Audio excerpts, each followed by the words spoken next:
Hey guys, welcome back to another video. I want to talk to you about really important things today, especially with what's happening on the ground in Gaza, because Israel today stated today was the worst day on it since the beginning of this war. So there's a lot of important developments from Gaza, from the West Bank, from Lebanon, and from Iraq. I'm going to be talking about all of them, but I have to start off with Gaza. So Israel saying it's the worst day since the war started. Why did they say that? Because there's a lot of censorship. So the only thing that they released today is the fact that they had 19 casualties in the past 24 hours. On the ground, from the resistance, we got videos that they're attacking more soldiers, more people carriers. But with the actions on the ground, one of the biggest actions was them detonating a group of soldiers who were in a specific location in Gaza. They detonated a mine on them. They also targeted other groups of soldiers with anti-personnel weapons. So that's directly at them. So they're not shielded by anything, okay? So that's why Israel probably said the worst day, because the number of casualties is likely really, really high. You've had social media accounts in Israel saying, please pray for our soldiers, people acting depressed. But again, they're not releasing information because of the army censorship. Now, these two actions that I spoke about, the anti-personnel and the detonation, they happened in Khan Yunis. But that doesn't mean activity across the whole Gaza Strip stopped. No. As a matter of fact, Hamas, AQB, Al-Qassam brigades, they released multiple statements. One of them was there was a failed attempt to rescue prisoners from Al-Burej. Al-Burej is in the central northern part of Gaza that Israel's been trying to attack constantly, and they can't seem to have any sort of control there. And Al-Qassam said all of them were casualties. The forces that tried to rescue these hostages, these prisoners, they fell with Al-Qassam battles. That's in the northern part. Another thing here, we saw rocket launches from the northern part of Gaza, and we also saw launches from the southern part of Gaza. A couple of things. Yesterday they reiterated again, we're almost done with North Gaza. There's hardly anyone there, and we're going to continue our work for the southern part of Gaza. Previously, they stated we're done with the northern part of Gaza. Then Hamas go and do activities to show them and prove to the world that we're still here, okay? Not as if the world's believing Israel, but they just want to prove that Israel are liars. Anyway, they had more attacks in the north, which led Israeli figures to say that there might be some small hubs of fighters in the north. What do you mean small hubs of fighters in the north? You're hardly in control of anything. You don't know what the hell you're doing. And apparently the withdrawal of some of the troops was meant to restructure and go and support the southern part of Gaza. So even with that, you're failing miserably in each and every part of Gaza. But the highlight was indeed Khan Yunis. Why? Because the most intense battles happened over there. Because the actions with the majority of the casualties happened there. So it's similar to what happened in Shuja'iyya just over a month ago, that catastrophical day on Israel where they admitted that they lost 11 soldiers, although they lost more, okay? So the number is gonna be probably much higher if they admit, obviously. There's lots of censorship, it's still ongoing. But it wasn't only Israel. Hamas leaders from abroad also confirmed that reports that they're getting from the ground, from their soldiers directly in Gaza, indicate that today was a massive day against Israel. Also, Hamas deliberately is trying to make a point against Israel. Yesterday, apparently the IDF chief, Halevi, he apparently was in a tunnel in Khan Yunis. They showed a picture of him in a tunnel in Khan Yunis with some military leaders. Now, I always obviously suspect these pictures, like you should really, they say take what Israel says with a pinch of salt. More like take what Israel says with a bowl of salt and 2 bowls of finely chopped spicy pepper. But they posted that picture. Okay, they posted a picture. What Hamas is telling them is, this is happening here. Not only that, they launched a massive number of missiles on central Israel, on Tel Aviv, from Khan Yunis. They deliberately want to show that Israel are liars, we're still in charge on the ground. Again, they don't have to do it. right? And the missiles that they were launching in Gaza today, from Gaza to Tel Aviv, it's as if they were teasing Israel. So usually they'll have a hidden battery under the ground, they'll open it and start launching, and it's usually remote controlled, right? And many times they'll try and get rid of them as soon as possible, because obviously if you're monitored, they'll know where you're launching from. Because after they finish their launches, they'll cover it again so that people don't see the evidence of where it was launched from. And obviously they're very secretive about where they launch them from to keep themselves protected. They were launching the rockets bit by bit. As you know, 1, 2, 3, as if they're teasing Israel. Well, you don't have to do that. You can launch all of them at the same time. But they're teasing Israel. It's like they're teasing them. They were like, okay, you say you're in control here, you wanna, there we go. Look, 1, 2, counting with them, bit by bit. So they're teasing them.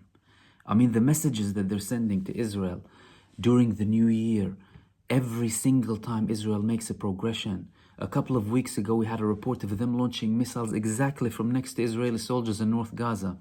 Imagine how much they're still in control over what's happening over the ground and under the ground in Gaza. It's shocking Israeli leaders, and it's shocking everyone observing what's actually happening on the ground. Now, obviously, you're not going to see reports with detailed analysis of what's happening on mainstream media. But for anyone observing things as they are from a military perspective, they're telling you this is going to be taught in military academies. I've heard reports that South Korea is already teaching the lessons from the 7th of October following and what they're doing in Gaza to the Israeli army. And this is coming at the same time that Israel is supposed to go into the third phase of the war. One of the military leaders, he posted an article, he spoke with New York Times, telling them that we're entering the third phase and we're reducing the numbers of soldiers in Gaza. And this was evident on the ground as well today. Many parts, especially from the northern part of Gaza, people saw retraction from Israeli forces. Now, it's not very significant. You can't say that, okay, that's it, they're withdrawing from Gaza. It's not like a massive all-out withdrawal like we had after the temporary ceasefire. It's not the same thing. But they're retracting from fighting areas, because in each and every area they fight in Gaza, they go back and forth. They don't have full control. As a matter of fact, an Israeli journalist was trying to shoot a video with one of the Israeli soldiers in Gaza, and they were attacked while they were filming. And they were seen to be running away. So nowhere is a safe zone. The resistance is controlling everything. Israel wants to show a sign of victory. I spoke about this many times, a trophy, celebrating whatever they're celebrating, acting as if they're partying in the home, religious type of rituals that they do. We've got Khan Yunis. We're supporting the main hub in the north. All of these things are done deliberately to try and show a fake image of victory, an image that they cannot obtain, because they're being humiliated. They're being obliterated to pieces. Their army is being put to shame like no one shamed them ever in their history. Not the Egyptian army, not the Arab armies. No one shamed them the way that the Palestinian resistance in Gaza is shaming them. And it's not only with the attacks that the resistance is blowing Israel up. They're also taking ammunition, lots of ammunition from Israel. Today there was a report that they got hold of a massive number of ammunition from Israeli forces in Gaza, and they're continuing to humiliate them on each and every front they're finding them in. And it's not only in Gaza. In the West Bank, tensions are rising. More resistance, more Palestinians killing Israeli soldiers. And today we saw them attacking Israeli vehicles, explosives, side bombs, lots of stuff happening in the West Bank, which is indicating some sort of a hidden, probably PA involvement. Because at the end of the day, the Palestinian Authority, if they want to have a very strict hand on everything that's happening in the West Bank, and I'm not saying that they don't, they usually do, they can. But we've had leaks in the past few months of multiple people from the Palestinian Authority joining some of the resistance movements, and one of them was actually one of the security forces of the Palestinian Authority. And the Palestinian Authority gave him a state funeral when he was assassinated. He participated in fighting Israel. And it seems like it's growing. So are they enabling them under the radar? Because it's growing. And not only that, Channel 12 is confirming that leading Israeli security officials are warning Netanyahu from a massive escalation in the West Bank. So the security forces, the security officials in Israel are warning Netanyahu that this might increase. Is this a tactic from Netanyahu? It could well be. Netanyahu wants it to increase. It's not that if he doesn't, but they're warning him. So if something does happen, it's on his head. Because don't forget, there's already investigations going on. Now, the other day there was a meeting with the Israeli government surrounding the investigation of the 7th of October, and that again went diabolical because leaks are happening from the meetings. And now anyone who is dealing with these types of conversations and cabinet meetings is saying that these things can't be leaked until it's 30 years post that cabinet meeting. You can't just leak this information out so easily, and we need to investigate who's leaking them. Now remember, Benjamin Netanyahu, he previously prevented the IDF chief from joining a cabinet meeting and said he needs to be security checked because he was worried he's gonna leak information because there's so much tension in between them, in the government, in the war cabinet. The tensions are rising more and more. These people are torn with the objectives of the war.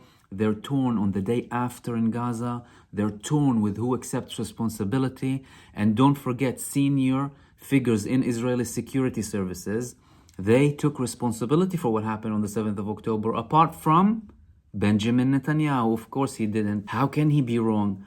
So people are fuming with him and they want him to take responsibility, but he's not taking responsibility, and he wants to insist that he's going to continue the war up until he eliminates Hamas and gets the objectives of the war and controls Gaza post the war and has his settlements with his insane far-right partners in the government. That's on the West Bank front and the Gaza front. We also had a very tense day in Lebanon. Israeli UAVs attacked and assassinated Wasim al-Tawil, who is a senior figure in the Hezbollah military wing near Khirbet Silm in southern Lebanon.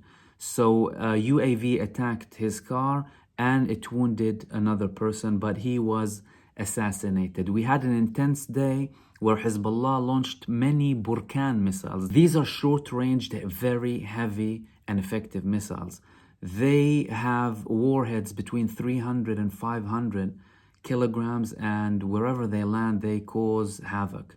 Their range is less than 10 kilometers usually, but wherever they land, they cause a lot of problems. So they launched over 8 Burkan rockets today, and it's still very intense. Another very surprising development is the fact that the Islamic resistance in Iraq, they said they targeted multiple locations across the region. Firstly, they said they targeted HAIFA in an upgraded cruise missile and UAVs and drones. I haven't received confirmations that these reached HAIFA, but they said they targeted it. They also said that they targeted Ain al-Asad base, which is in Al-Anbar province, and near Al-Hasaka in Syria. We've seen diversified attacks from the Iraqi resistance previously, but today was one of its most intense attacks, and it's also signaling to the United States and Israel that the resistance is united and acting in complete harmony. And if you don't stop this war, we will continue. If you do not stop this genocide, these crimes against humanity, if you don't give the Palestinians their rights, we're gonna continue. Now, don't forget, the Iraqi resistance also attacked the Karish gas field in the Mediterranean that is controlled by Israel a couple of weeks ago. Not many people reported that, but they're also signaling that we can reach you. We have missiles to reach you, and we're still in the picture. So they're sending a unified message that we will continue to attack so long as this genocide continues and Israel is still fighting the Palestinians and committing crimes against humanity in Gaza. This is coming at the same time that we had an interesting report from the Iranian ambassador to Damascus. He confirmed that they were approached by the United States over 10 days ago, and the US offered them an all-out deal that will begin with de-escalation and stopping the tensions. The Iranians responded to the United States that our allies have a right, them and their people, to self-determination, and they're independent and we don't decide on their behalf. Which is true. And I'll tell you why. The 7th of October, Hamas did it on its own. Many people said that even Hamas leadership outside of Gaza didn't know about it.